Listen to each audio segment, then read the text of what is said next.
Hey everybody, back in again with another unboxing, this time of the Doogee Mix 2. So we'll file this to the side first. The Doogee Mix 2, it's a departure from the original Doogee Mix.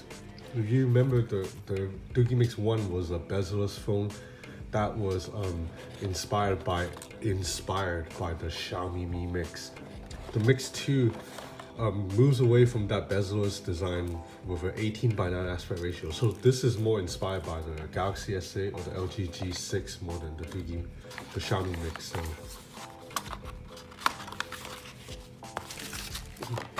So you get a case. Oh nice, okay, a black case so I can put it over the gold phone because I don't like gold phones. This is a pretty nice case too. It's pretty firm, it's a shell. So that's one of the beauties of Chinese phones, is you get so much bonus. You get a screen protector, not a tempered glass though, this is plastic film. You get a microfiber cloth and a case. And then here, what do you have? You have a USB-C adapter for micro USB 3.0. A dongle, so you already know this phone doesn't have a headphone jack, so you have a USB-C dongle to 3.5 millimeter headphone jack. USB-C cable. Charging brick. SIM ejector tool. So that's it, not much. This time you don't get that little condom. Remember with the Doogee Mix 1, it came with a freaking condom package that had a ring, that had like a cell phone grip inside. That was ridiculous. So anyway, let's get to the device. Nice.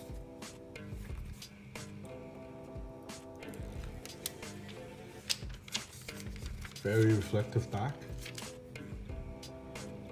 There's also a protector on the back already. So again, there's 2 layers of protection.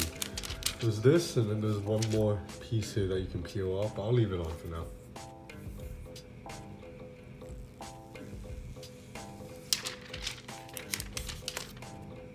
Again, another layer of protection right here. So this comes with a screen protector pre-installed, and then you also get a screen protector in the box, so that's cool. Let me power on the device.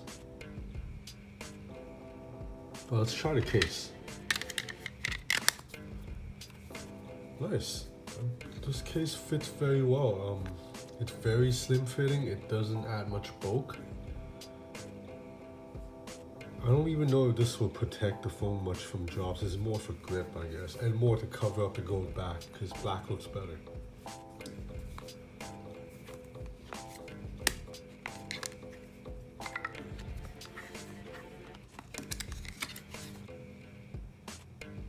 I like the texture of the fingerprint reader right here.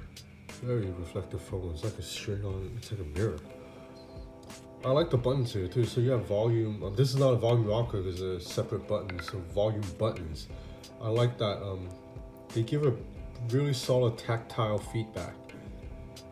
The texture makes it easy to find by reach too.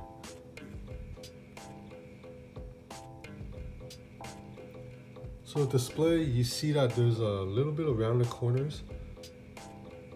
Oh, 1% battery, I better charge this thing. Okay, I'm gonna charge this thing, set it up, I'll be back. Hey guys, I'm back.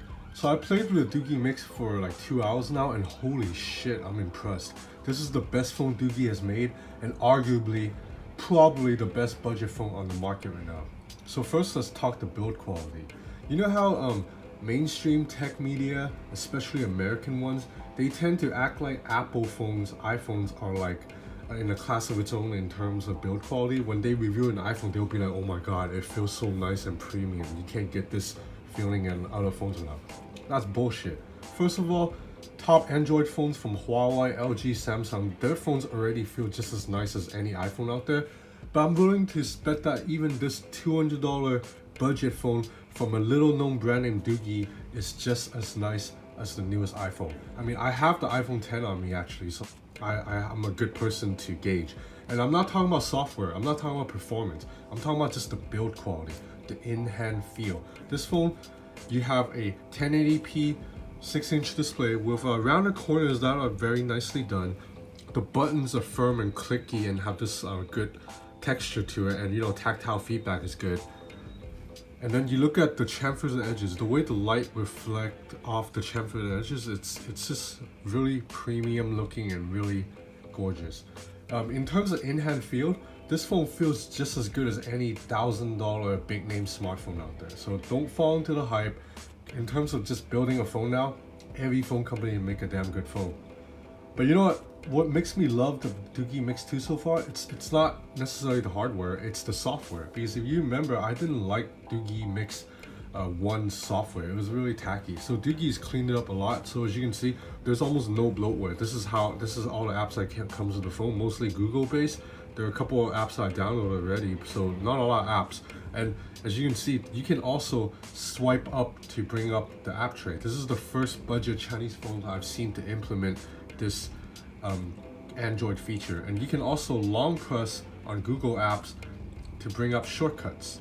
So I can long press on Gmail to quickly compose an email, or long press on YouTube to see my subscriptions are trending. So again, this is a new Android well, not new, this is like an Android feature that most other Chinese budget phones do not have. So internally, the Doogee Mix 2 is powered by Helio P25 chips with 6 gigs of RAM and 64 gigs of internal storage. So this is very good for a budget device that's only 200 bucks.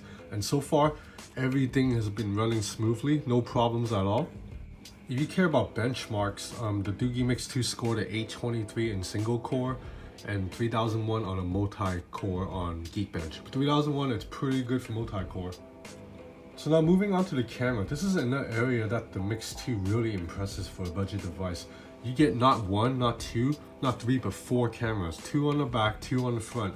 Now while 2 cameras on the back is kind of boring by now and also gimmicky, the 2 cameras on the front is actually pretty useful because this is set up like the LG V10 with 2 selfie cameras. One is a normal lens, one is a wide angle lens. So that means when you look at selfies, this is a normal lens. You can tap on the icon to go to the wide angle lens. It's 130 degrees, so you get a much wider field of vision. That means you can take selfies with like 2 or 3 or 4 friends without needing a selfie stick. Anytime you can skip the selfie stick, it's a win.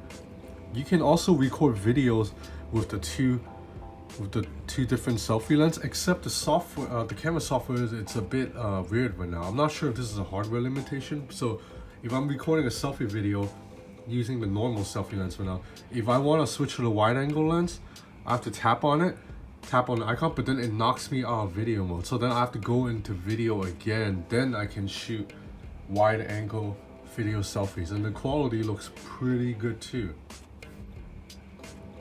So another thing that the Doogee Mix is using with the dual cameras, and another first for a budget Chinese device, is facial recognition. So if you go into security right here, you will see that you can use face unlock. And setting up, it's pretty easy. I've already set it up. I'll set up again right now. So it's just a matter of putting my face into the camera like this. Wait 5 seconds and then it's done. And then now unlocking the phone actually works with my face. So I'm gonna try to get this right now. So you see it unlocked up from just scanning my face. So it took about 4 seconds, so it's not that fast. So it's cool to have, but it's a little bit gimmicky because I actually tested this earlier. You need to hold the phone straight up to your face to be able to unlock. If it's on a desk and I try to lean my face over it, it wouldn't unlock. So that means you have to lift up the phone, hold it facing your face for 4 seconds to unlock. By that time, you might as well just use a fingerprint reader, which is super fast. Now, I don't know how secure it is, and to be honest, I wouldn't bet on it being very secure because I think other than the iPhone 10, which uses that true depth camera sensor to map my face, to make a 3D map of my face, all these other facial unlocks is just using a 2D image of my face, so that can probably be easily fooled. If I print out a picture of my head, life size, it can probably unlock this phone. I think. I haven't tested it yet, but you know, it's pretty cool to have a futuristic feature like this on a budget ass phone. So now, about camera photo quality. It's about on par with other Chinese phones, meaning the camera is really slow to focus. But if you manage to focus and you have good lighting, you get a really good detailed shot that you can definitely put on Instagram and it will look fine. Like nobody's gonna know you using like a cheap phone. But whether or not this phone will take good photos at night, I haven't had a chance to try yet, but I highly doubt it, just because, you know, budget device, it's not gonna have a sensor that's low in aperture that's low enough and a sensor that's high end enough to capture a lot of lighting information at night. But you know what, it doesn't matter. I mean not that it doesn't matter, but it's a $200 phone, so I really can't nitpick, right? As long as the photos look good during the day, I think that's good enough. I do wish Doogee's phone can focus a little faster, which I think they might fix in a software update, but as of now, photos turn out really good if you have good lighting. And in terms of video, so I recorded a video sample here, as you can see, pretty good too. It's better than most budget phones I've tried, and there is no OIS, but there is a little bit of stabilization. So you look at the footage, it's not as jerky as on other Chinese phones, and when I zoom in and out stuff, it looks pretty decent.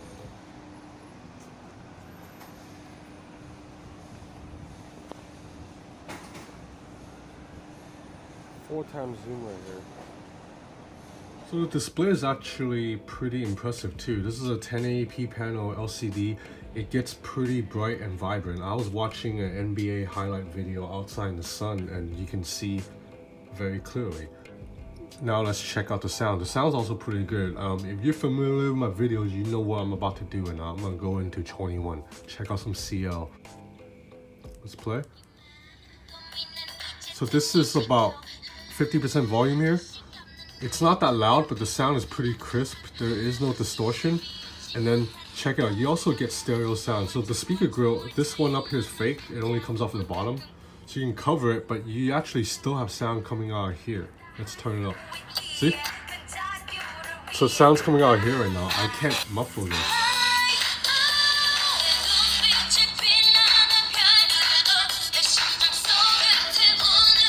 So that was 100% volume. It's really good. The bass is still a little bit weak, but there's no distortion at 100% volume, and you get speakers, stereo speakers.